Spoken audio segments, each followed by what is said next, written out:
thank you very, very much for coming tonight. I recognise a few faces from over the years. It's been quite a while since I've been a member of One Nation, and 2002 was the last time that I left One Nation, 12.5 years ago. My God, where does the time go? I didn't leave because I wanted to leave. I was forced out of One Nation. And it was a very distressing time, going to that meeting and hearing what I had to hear. And a lot of people didn't realise that, and they felt that I just turned my back on One Nation. I didn't. Very hard for me, but I have never, ever wished anything but the best on One Nation, because it is a party that we've needed, and the people that have stuck with it, I thank you very, very much from the bottom of my heart. And I think it's very important that we still continue on with the work. I've also like to acknowledge Len Harris, our former senator. Nice to see you here, Len.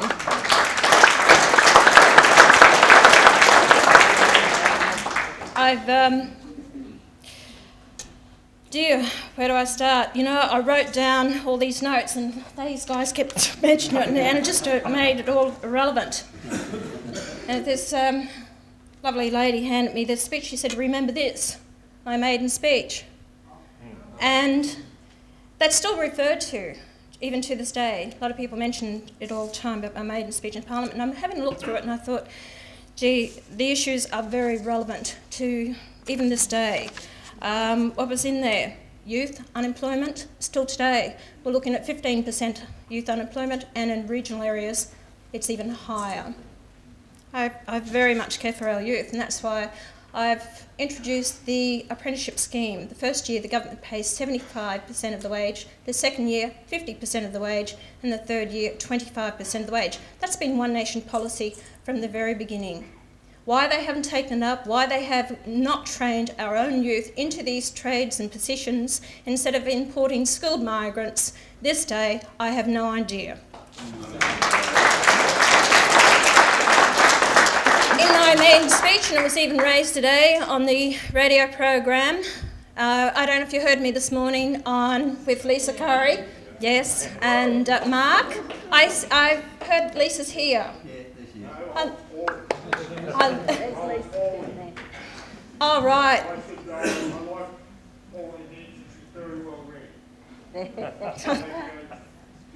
Yeah, and it was very good to catch up with Lisa this morning. And of course it was raised again about in my maiden speech, well, the word was raised, swamped by Asians. Well, don't you feel that you've been swamped these days? And nothing's changed. Multiculturalism, immigration, same issues that I raised in 1996 are still very relevant today. And as I said then, multiculturalism will not work. It is destroying our country, it is destroying us as a nation, it is destroying us as Australians. Now, other countries around the world are saying the same, that in Russia, in France, in Britain, in Germany, they're all saying that multiculturalism, which is supposed to be the melting pot of the world, is not working. When will the governments wake up to this and realise all I have ever asked and all I have ever wished for is for people to come to Australia to respect our flag, respect our people, respect our culture, and respect our way of life. And I welcome anyone, and I still stand by that. A journo said to me yesterday, he said, "But don't you think we should be tolerant of others coming here?" And I said, I think Australians have been and are very tolerant. But are they tolerant of us? Are they tolerant of our culture? Are they tolerant when they go to the swimming baths and see other Australians swimming there? Are they tolerant when they go and hear the Christmas carols sung in our schools, or seeing Bibles in our hospitals or nursing homes? So, you know, the shoe fits 2 feet. It's a two-way street. And I know there has been controversy with Mike and his comments about halal. Before Mike mentioned that, I have a Facebook page. And please go to it and then have a look and see what the policies are, and go to the One Nation website. Now, the Facebook page, and I brought cards, and cards will be available, and they have the Facebook page and the website on it. So go and have a look. Now, on my Facebook page, weeks ago when I started up, people were raising the issue about halal to me. And what is my views about it? Well, when Mike made his comments, and I have no problem with it, I think that once it has been explained to me about the monies that are going into others' pockets, and it's increasing the cost of my groceries, especially from companies that have been Australian icons, products that we use and we're paying them, I'm sorry, it is not right. From that point of view, Mike guarantees and tells me that he can prove that the money is going towards terrorism. Now, but on principle, we should not have that forced upon us. And I remember, it wasn't long after I was released from prison, that I recall on a news report that a fellow was in our prisons and he actually sued the Queensland government because he was not given halal meat while in prison, and he received $2,000 compensation for it. So these are only some of the things that are actually happening, it's been forced upon us in this country. Now, I think the main issues that people are very concerned about today is about the boat people, carbon tax, and the cost of living. Correct? All right, we'll go through these issues. The boat people. I don't believe Kevin Rudd has the answers for it, to stop it. I don't think he has got the leadership skills to stop it. I don't believe he has the intestinal fortitude to stand up to Indonesia to stop it. We had a policy, and I must remind you, John Howard only brought in the tough policy on the boat people that were coming into Australia in the 1998 because of One Nation, because of Pauline Hanson, because we put pressure on him. He knew he had to do something about it because otherwise he was losing the votes from the people. They don't have that fear these days because it's a two-party system. Until they show to the people that they can make the tough decisions or a fear of losing their seats, nothing will change. Now, what I've proposed for the illegal boat people is we give $650 million a year in foreign aid to Indonesia. Part of that foreign aid is to be used by Indonesia to stop the boats leaving the shores. People smugglers found and caught will be tried with a minimum of a 10-year jail term in Indonesia. The crews coming to Australia will be caught, sent back to Indonesia to do a minimum 2-year jail term in Indonesian prisons. We need to stop the corruption by Indonesian officials and the police lining their own pockets at our expense. So we need then for the refugees that have already been accepted into this country to be reviewed again. I don't trust our system. I don't believe that they have been fully vetted, screened, whatever you want to say.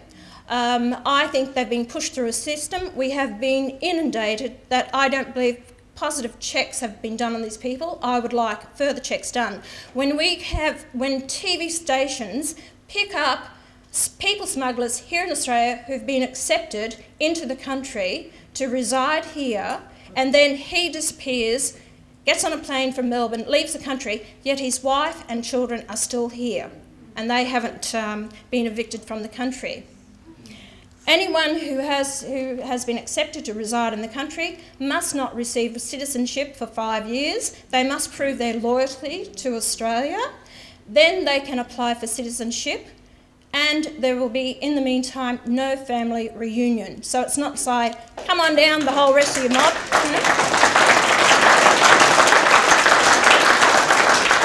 And if they cannot work, because actually it's a known fact, in countries around the world with the refugees, 70% never get a job or ever work.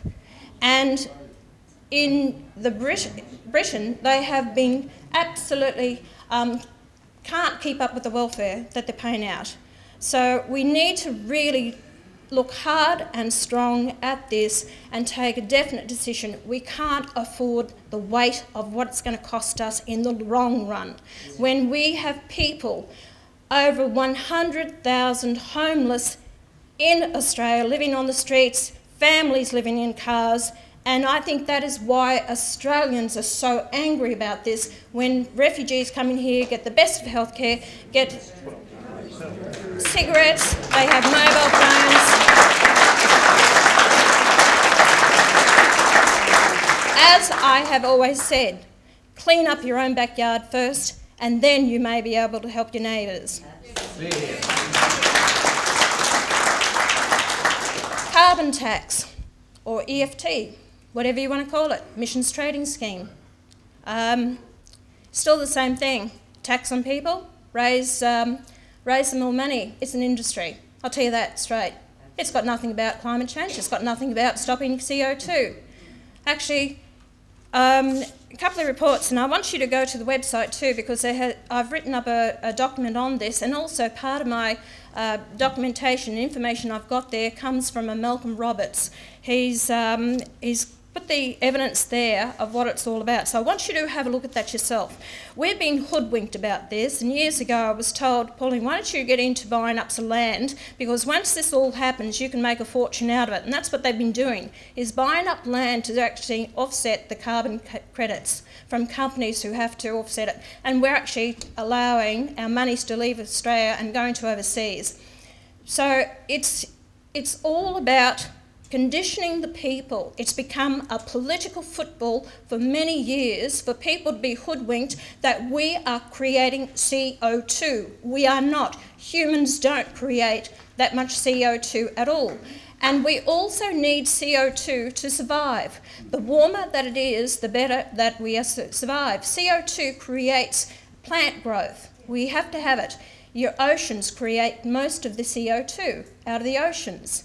So, and under the, there was a report that was done in the, I have here, there was a report put out in 2010, August 2010, and they actually said in their report that the world peak academic scientific body, the Inter-Academic Council, did a revision of the UN IPCC processes and problems, responded in August 2010 that the UN IPCC is corrupted by political interferences, biased, unsupported vague statements, poor treatment of review comments, management problems, and is open to conflict of personal interest. What has happened about all this is the governments have set up climate bodies, scientists have come on board, and the scientists are happy about it because guess what? They're getting grants, they're getting monies, they've got jobs at our expense. We actually pay monies to the UN and climate bodies for Australian dollars are going to it. So until we set up a body here in Australia to review it and get the proper scientific evidence, because it's known that what they are using is false information. Yep. They are from weather stations set up in deserts or on bitumens in cities that are taking these readings, and it's just not true. We've been given false evidence. Now, Kevin Rudd has now changed from a carbon tax to emissions trading scheme, which is tied to Europe. Why should we be tied to Europe? They're looking at $25 a tonne here in Australia. Now, in Europe, it's $6 a tonne. By the budget treasury figures, by 2019, God, I'm 100 years out, 2019, 2020, it's reported that European prices will be at $38 a tonne. That's what we will be paying if we are tied to Europe. Possibly even higher than that because of our dollar. So it could even be as high as $42 a tonne if we tie ourselves to Europe with the emissions trading scheme. I oppose the carbon tax, and if elected to the Senate, I will strongly oppose it if Kevin Rudd happens to be our Prime Minister again. If not, I will support Tony Abbott in getting rid of the carbon tax.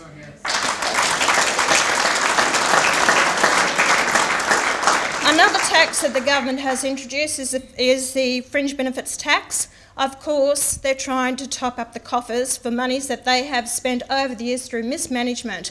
A bank levy tax that the banks will say, well, look, the consumers are going to end up paying for that anyway. So again, back onto the people who are struggling to pay the bills these days. And then you have the tobacco tax. I oppose the tobacco tax as well. Now, whether you're a smoker or not, I don't particularly like smoking. I have smoked. I haven't smoked for many years, and I was never a heavy smoker. That's people's own opinion if they want to do that. But my answer to it is, if the government is truly concerned about smokers, then go to the tobacco companies and tell them to take out the addictive drugs that they put in the tobacco. Get rid of the nicotine, get rid of the chemicals that creates the health problems. If they're really serious about it, then once they get rid of that, people won't be addicted to it. But there's too much money to be made from this. That's what it's all about. No fair income government as far as I'm concerned, and even the tobacco industries still line the pockets of political parties. Absolutely. So where is the honesty in all this? So please, I'm not down on smokers. I think they have been paying dearly. There's been a 60% increase in it, and over the past 6 years, the excise on tobaccos has increased by 100% in the last 6 years. So, as I say, let's get fair income about it if we really want to help people and their health problems. Now, the other one was the cost of living.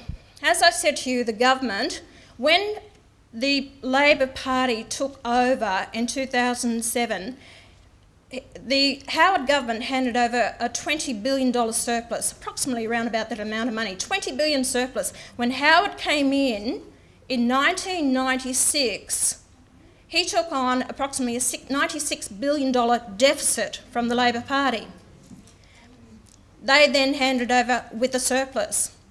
Now, we are approximately just Commonwealth debt. We're looking at $275 billion. Rudd had to call the election by today for the September the 7th. Otherwise, he would have had to go back to Parliament to have an increase up to $400 billion for spending. We are paying, and this was a comment by Joe Hockey that I saw, I don't know if you saw it, $11.5 billion a year in interest. Interest alone. Why are we borrowing money and then to give away to foreign aid? So we're paying interest on that foreign aid. Foreign aid at the moment is 0.37% of your gross domestic product. The foreign aid budget was around about $7 billion. It's around about that. I think they reduced it a little bit this year because they had to raid it to pay some of the bills. Both have agreed to increase the foreign aid by 0.5 by 2015. The Greens want it now at this moment at 0.7, which is nearly double what we're paying out now in foreign aid. So the Greens want to increase the foreign aid. We cannot afford it. And when I saw today, and I looked up, and I need to actually research more, the countries that we are giving foreign aid to, I cannot believe it. Russia was on the list there, and I thought I couldn't believe Russia and Ethiopia and some of these countries. Iraq, I think, was another one that we're giving foreign aid to. And Rudd goes around the place and he's big noting himself, and Julia did remember and say, oh, we've given another 40 million to here, another 100 million to there, and I think it's big noting themselves. And yet here we have, and I get so annoyed when I walk our streets and I see charities begging on the streets for a few dollars, our Salvation Army or other organisations or the Red Cross or whoever, you name it, and they're begging for the few dollars to keep their organisations going, providing for the people in this country because the government hasn't got the money to do it. Now, something's wrong.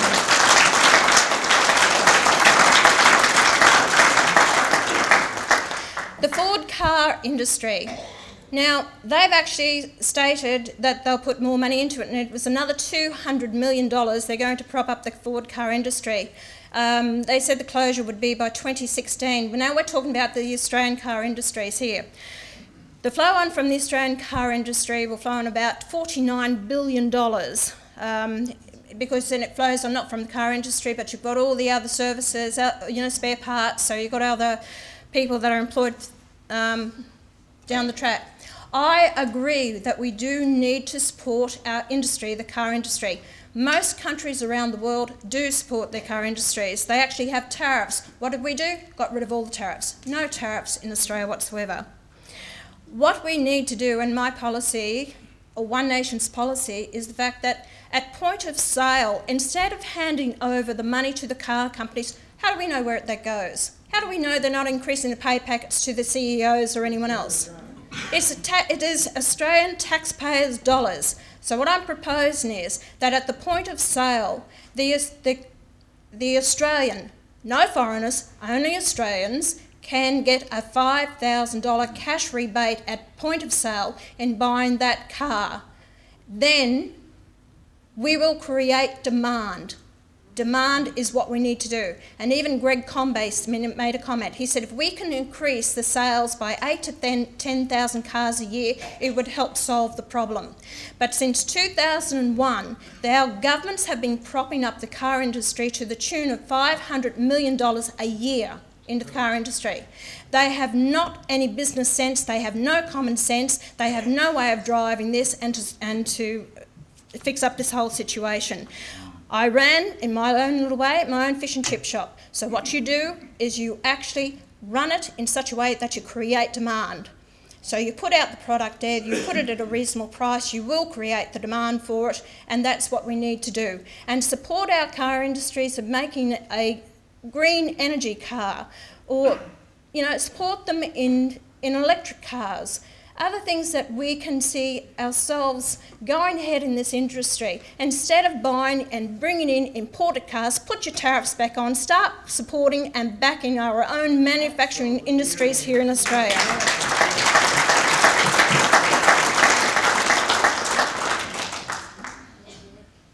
Jim touched on the free trade agreement, and he's right. Absolutely fools, and this was brought in 2004 under the Liberal Party, supported by the Labor. Labor called for a Senate inquiry. They didn't wait for the Senate inquiry, they actually supported it and had it brought in, and so it has been relevant since January of 2005. Under the free trade agreement, from day one, Australia wiped all the tariffs, and America kept tariffs on wool, steel, cotton, wine, beef, from 10 to 18 years. 18 years on some of the issues. Our beef, which we export over there, they have a quota. So if the tariff system has finished, then it's all on a quota system. They can't send over any more than a certain quota of beef. And this is what they did to us. And I remember John Hanson making a comment, we have 125,000 farmers, we can survive on 75. And that's exactly what's been happening. They've destroyed our farming sector. We're giving our land away to foreign ownership in Australia, prime agricultural land. Why do you think they bought Cubic Station? Because of the water. Because of the water, they have unlimited water supplies through the Ord system. Water is going to be a huge issue in Australia. They've privatised water in Britain and the United States. Privatisation, that's where they hit it, to build up a service and a commodity to privatise water. I have no understanding why they wish to stop farmers from putting dams on their properties. And in Queensland, it was brought in 2001 to stop putting dams on your properties for irrigational purposes. Now, this all comes under Agenda 21. Does anyone know about Agenda 21? Only a few people. Please go on to the website, please read about it. It is about control of our land, control of us as a people, as a nation, who we are. And the whole thing is that under Agenda 21, which was signed at the summit in Rio in 1992 is about control, even the water. And I read in that many years ago, it's chapter 18 to do with water, that they will force the man on the land to fence his creeks and rivers on his property, and any dams put on your property, you can only capture 10% of the water, the rest of it must flow to the rivers and creeks, and they will tax you on that. Even now, that is all being picked up by satellite surveillance and the size of a dam. So if you put a dam on your property, it's over a certain size, it's picked up by satellite, they're informed about it, and they'll be out on your doorstep, and they're checking for that. I warned people years ago when the drought was on, do not register a tank, a water tank, because I knew what was happening, that they will then charge you tax on your water tank for the water you capture on your roof. And sure enough, it has been spoken about, and I think I was told they were going to bring it in down south anyway. I spoke to, and I'm going to a meeting in South Australia about Agenda 21, the water. The farmer there, he said, I'm fighting this, Pauline. He said, I have to now fence my rivers and creeks. And he said it is not right. And in New South Wales the same. I spoke to another property owner. He said we have to fence it 100 metres from the creek, riverbank, and clear any vegetation at our own cost. And they're saying because they don't want the runoff from the cattle going into the water. Now, this has been going on since day dot. Now, the whole fact is that we get recycled drinking water from our sewage, and they're worried about some runoff from cattle. Sorry, I just don't understand. So again, it's controlling the whole water system. So Agenda 21, please, it is a huge document, but there are bits and pieces. It's being condensed. There are some video clips on the website. It's all about control. Another thing is, and it won't go to this election, is about the local government referendum. Right? Well, they're not going to, but I was informing Australians to vote no to that referendum. And at the time, I was the only one who was, because Tony Abbott was supporting it, and so was the Labor Party was supporting it, and I think the Greens were also supporting it. And I'll tell you briefly, because if you never have the opportunity to listen to this again, my concern was, and I raised it, was under section 51, 26 of the Australian Constitution. Remember in 1967 when we had the vote to bring the Aboriginals on board and in the census? Well, that section then read at the time that the Commonwealth can make laws for any specific race other than the Aboriginal Torres Strait Islander people. Now, people thought, yeah, why shouldn't they be equal? I don't know if you understand that. When that was drawn up by the framers of our Constitution, does anyone understand why that clause was put in? It wasn't to discriminate against the Aboriginals. It was actually put in so that they can make legislation against the Chinese and the Afghans who came into Australia at the time to work the goldfields. Because they were actually coming in, bringing the opium trade, and they were migrating to Australia. So it was put in there to make specific laws for any race of people. But it wasn't to do with the Aboriginals, because they actually treated Australians, the Aboriginal people were to be treated the same. But that's why it was originally put in. And now they've taken out, in that, when we had that constitutional change, the referendum, they took out other than the Aboriginal people. So now it reads, the Commonwealth can make any laws for any race of people. That concerns me greatly. Whoever controls our parliament can make special laws for any race of people. Now we'll go back to the referendum. The referendum that they want to do, they use the same thing to bring, if you bring your local government under the Constitution, they then can make their own specific laws. That was done in England, and that's why they were able to bring in Sharia law in England.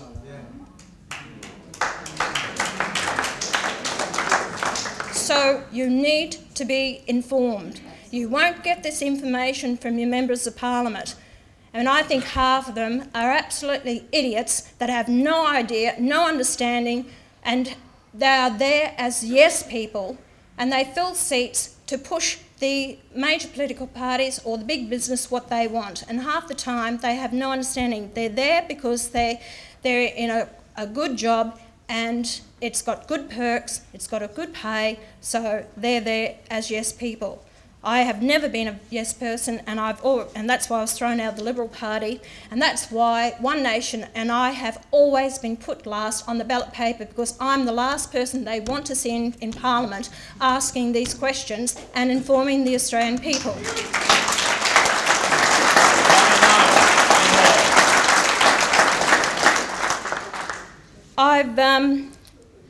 And that's what I say about Jim. I've only just met Mike the last couple of days, but I said, look, I stand solely behind these two men, but I've got to say I've known Jim for many years. He's been part of One Nation for many, many years, and he hasn't gone anywhere. I say he is the male version of Pauline Hanson. I'm saying, you think I'm tough and outspoken? My God, you know, sometimes I've got to rein Jim back in, because he's so passionate about the country, and he loves his family, he loves this country, and he wants to see what's right. And that's why Jim is so passionate to get on the floor of Parliament. Can you imagine if I had him beside me in Parliament? God, they wouldn't know what happened to them in the Senate. But look, ladies and gentlemen, I hope you really do get behind these two fellas here. It's so important that you do. I don't know. I think this is my last election. No, I don't think. I know it will be. No way. Because no, look, you know, there's a time you've got to say, oh, geez, you've had enough, But anyway, look, I don't think it'll come to that, because I'm going to win this seat. I am going to win the seat of New South Wales.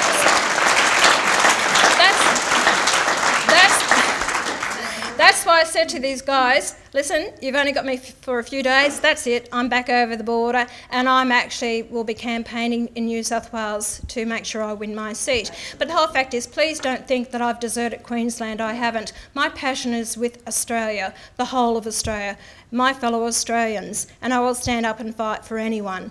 And the whole fact is, I may be over the border, but that's where my heart took me, and with my partner, so that's why I'm down there. But I still have my ties here in Queensland, and I still have my property here as well. So please don't feel that I've deserted you. I haven't. But I think you're in good hands with Jim and Mike as well. But they need your help. Not only your vote, but even when it comes to election day. Please, we're up against the two powerful machines. We need that help on the polling booth, even if it's for half an hour, even if it's for an hour, whatever you can give, so that people know when they come to vote that we are still here, we're not irrelevant, and we're here fighting for you, for us, for all of us, for our future generations. That's what it's all about. That's why I haven't given up. People say to me all the time, why are you back again? After everything that you've been through, why haven't you given up, walked away? What for? So that they can win. I remember my last day in Parliament, I said to them, I'll be back. You know what they said to me? No, you won't. I didn't know about the preference system at that time, and I can assure you, they say I'm a failure, that I've stood for that many elections. Yes, I have. But it's the system that has failed me. Because I tell you why, in 2004 in Queensland, I polled the highest personal vote below the line of any person ever in the history. In 2001, I actually was 65,000 votes ahead of the Democrats and 11,000 ahead of the National Party, and they won their seats. In 1998, the seat of Blair, I polled 36% of the vote, and it was the Liberal Party's 21% that won him the seat on Labor preferences. In 2011, when I stood for the upper house in New South Wales, I missed by 900 votes. I challenged it in the courts, and when the scrutineers came in and had a look just prior to the final count, they found in the blank votes means no markings whatsoever. In one pile of 50 votes, they found 15 of my votes in a pile of 50. There was 150,000 blank votes and 170,000 informal votes. My name was not allowed above the line, it was below the line, because I was not a registered political party. There was even piles of 2,000 votes of mine where people voted one below the line against my name. That was an informal vote because they didn't fill out every square.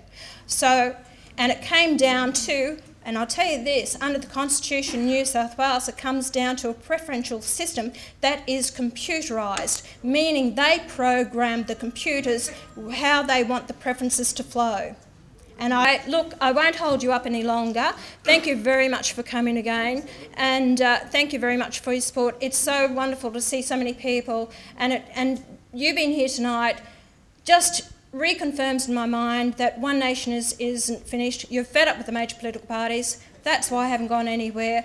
There is need for another political party in Australia, and someone who's got the drive and the passion. And here you have two men you can vote for. Please, I ask you to support them, and thank you very much for coming.